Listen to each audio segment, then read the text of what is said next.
The webinar will begin in 1 minute.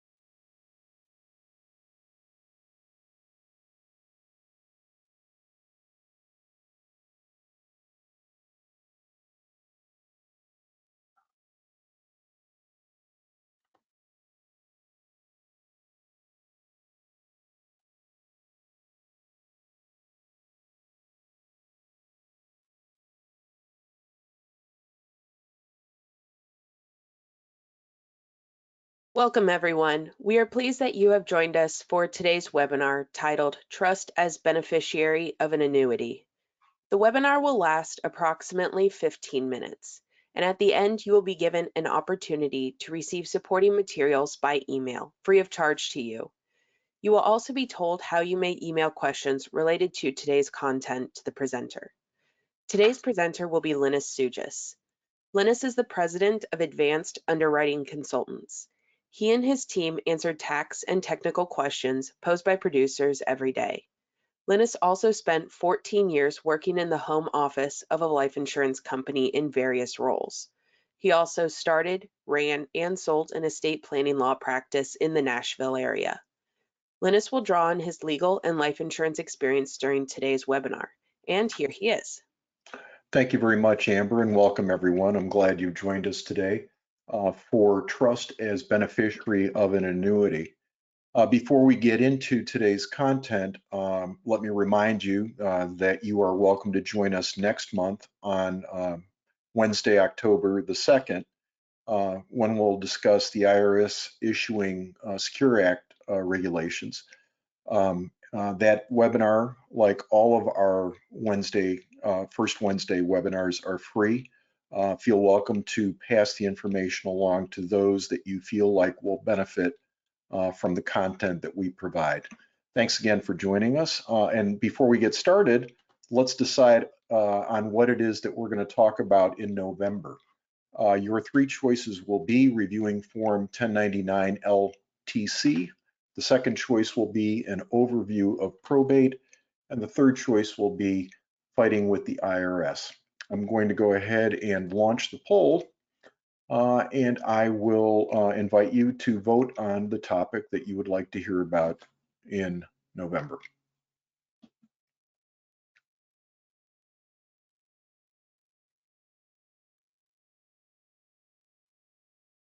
Got a few more folks who will want to vote. I'll leave the poll open for another few seconds.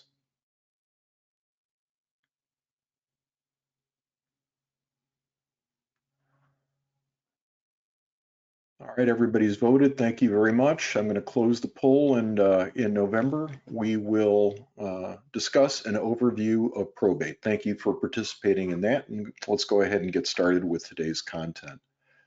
So let's talk about trust as beneficiary of an annuity, and we're going to be talking both about qualified annuities, that is IRA annuities, as well as non-qualified annuities.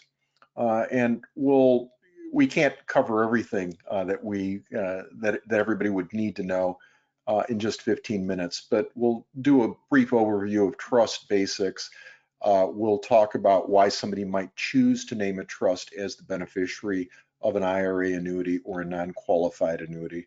We'll talk about the tension between stretch and the administration of a trust. We'll touch briefly on a very often asked question that Jennifer and I get at Advanced Underwriting Consultants about trust taxation. And then we'll have a few concluding thoughts about the content that we're talking about today. Let's go ahead and get started with trust basics. And let's talk first of all about the different kind of broad categories of trusts. The first category is what I like to call a right now trust. That is a trust that exists immediately while presumably somebody is alive. Those types of trusts might be a living trust, sometimes known as a revocable trust, that kind of trust is usually implemented for a person to try to avoid probate at death. But it exists right now, and therefore it is right now trust. An irrevocable life insurance trust is familiar to many of those who are on this webinar. It is a right now trust. It exists immediately and it gets administered immediately. There are other kinds of trust, asset protection trusts, Medicaid planning trusts, for example, that fall into the category of right now trusts.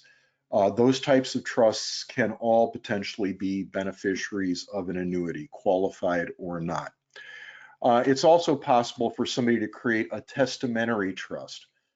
Testamentary trust is a trust that does not exist right now. It is a trust that only comes into existence when somebody dies. That kind of trust is usually created in somebody's will or in another trust document. And it's also possible for that kind of trust to be the beneficiary of an annuity. By the way, not every carrier will allow a testamentary trust, a trust that only exists potentially in the future when somebody dies. Not every carrier will allow a testamentary trust to be the beneficiary of its financial products. So you got to check with the carrier if you're not sure about whether they will or they won't. But in a lot of cases, when I was an estate planning attorney, we'd create testamentary trusts for the benefit of clients' children, and we'd point beneficiary designations to those trusts so that the children could be in line for the money while the trust and the trustee would be there to be able to handle the money, collect the money, invest the money, spend the money on behalf of the beneficiaries, the children. So that was very common for us. A little bit of terminology before we move on. When we talk about the grantor of the trust, that's generally the person who has created the trust. That's the grantor. The trustee is the person who's in charge with looking at the trust, looking at the rules in the trust, and following the rules as the grantor has set them out. And then ultimately, there are beneficiaries of the trust itself. They're the ones who are intended to get the benefits from what is in the trust in the way that the grantor has set forth in the trust document and under the terms that the trustee will follow within the trust documents. So when we talk about grantor, trustee, and beneficiaries of the trust, that's what we're talking about. So why would somebody decide to name a trust the beneficiary of a qualified or a non-qualified annuity? And the answer is usually it's about control.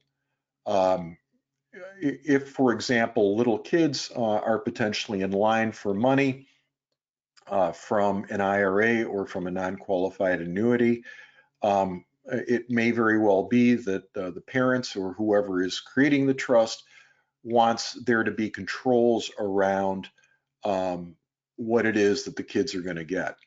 And it doesn't even necessarily have to be little kids, could be adult kids.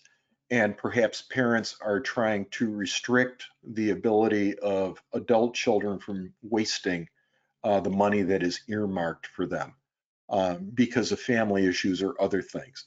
So generally it's control that people are after when they name a trust the beneficiary as opposed to an individual.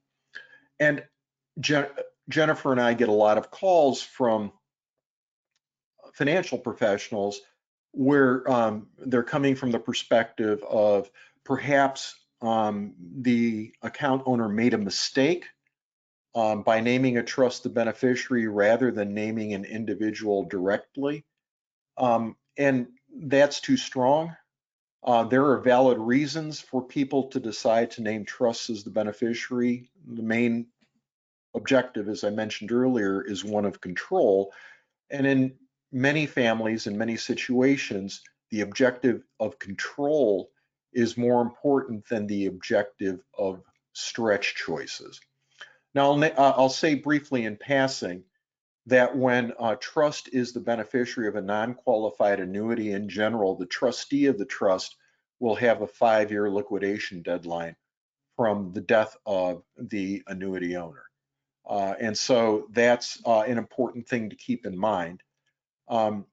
If it is an IRA annuity that has a trust as the beneficiary, the question of stretch is a lot more complicated. It depends on how the trust is worded, who the beneficiaries are, as to what the stretch choices are. For kind of a full review of that, take a look on our YouTube channel for our webinar on the stretch rules, which we did earlier this year. So anyway, why name a trust? Usually it's control. There is something that is given up usually over naming individuals. It's usually a little bit more flexible stretch-wise to name individuals than naming a trust. So let's talk about stretch versus trust administration. And this is a really important point that a lot of times our callers get confused about.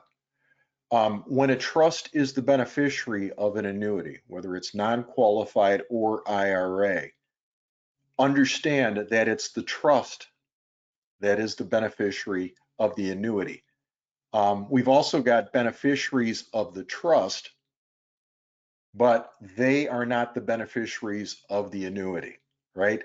So the trust has its own life, and the trustee of the trust is the one who decides on whether to exercise stretch, about the timing of taking distributions from the inherited annuity.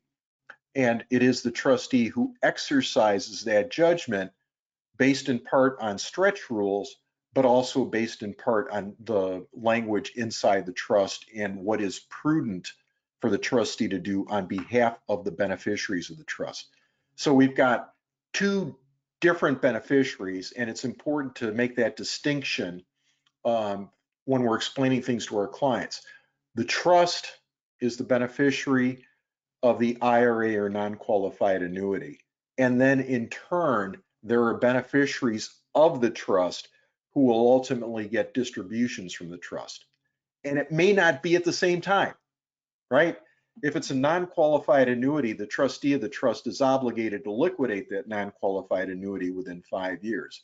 But that doesn't mean that the trustee is going to send that money to the trust's beneficiaries right away.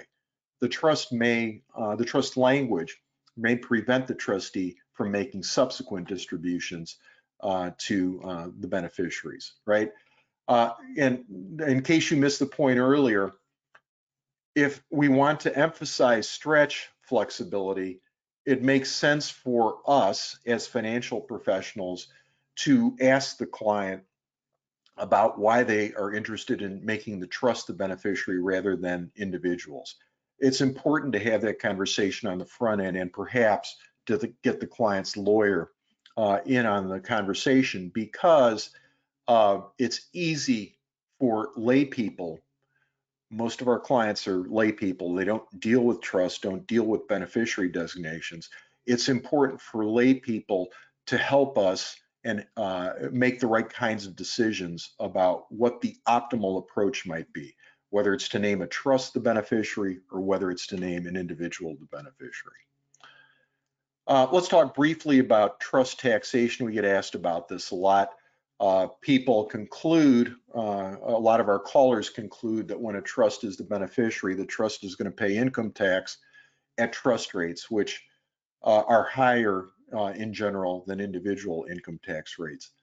And that's not necessarily true. And so the general rule is this: if a trust gets distributions from an inherited IRA or from an inherited non-qualified annuity, there are generally two ways that taxation can go. The first one is the trust itself could get hit with the income tax result. But in our experience, that's a little less common. If, on the other hand, the trustee chooses, based on the trust words, to redistribute income that the trust has received to the beneficiaries pretty much right away, if that's what the trust says, then the income tax result is probably going to get passed through to the beneficiary, much like it would get passed through on a pass-through business. so that the trust itself won't pay income tax, the beneficiary will, and the beneficiary of the trust will pay income tax at the beneficiary's personal income tax rates. That's not a for sure thing. The only way you can tell is to read the trust and probably to rely on the client's own CPA for how the trust income is going to be handled. And so it's best to defer those types of questions to the client's own tax professionals in order to achieve for sure answers on how a particular trust is going to be taxed on distributions from an inherited IRA or from an inherited non-qualified annuity. So what are the concluding thoughts before I turn this back over to Amber to wrap us up? Well, first of all, it's legitimate for some of our clients to name a trust the beneficiary of qualified or non-qualified annuities.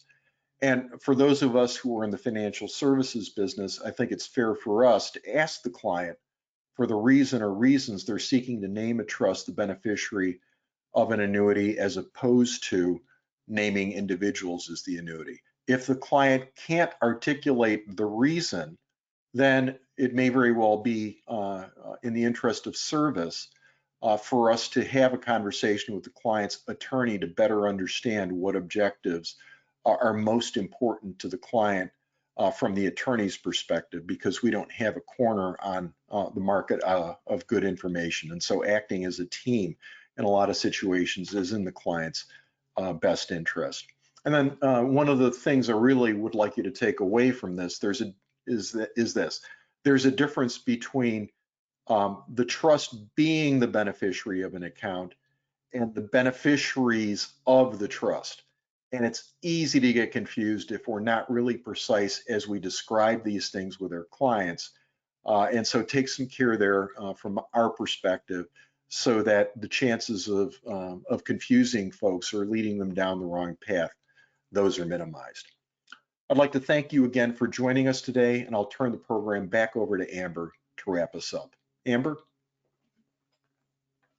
Thank you for joining us today. As a reminder, if you would like to receive supporting materials, feel welcome to email us at asktheexpert@advancedunderwriting.com. You may also email questions related to today's webinar. Feel welcome to join us for the next webinar on the first Wednesday of next month, October 2nd, at this same time. Next month's webinar will be titled, "The IRS Issues Secure Act Regulations." You can also find an archive of past webinars on our YouTube channel, Advanced Underwriting Consultants. Please subscribe to our channel. It helps us to keep making free webinar content. Today's presentation will be posted on our YouTube channel by the end of this week. Finally, for more information about the services that Advanced Underwriting Consultants offer, including phone consultation and newsletter licensing, feel welcome to contact us at 615-224-1291. That's 615-224-1291. Thanks again and best wishes for continued success.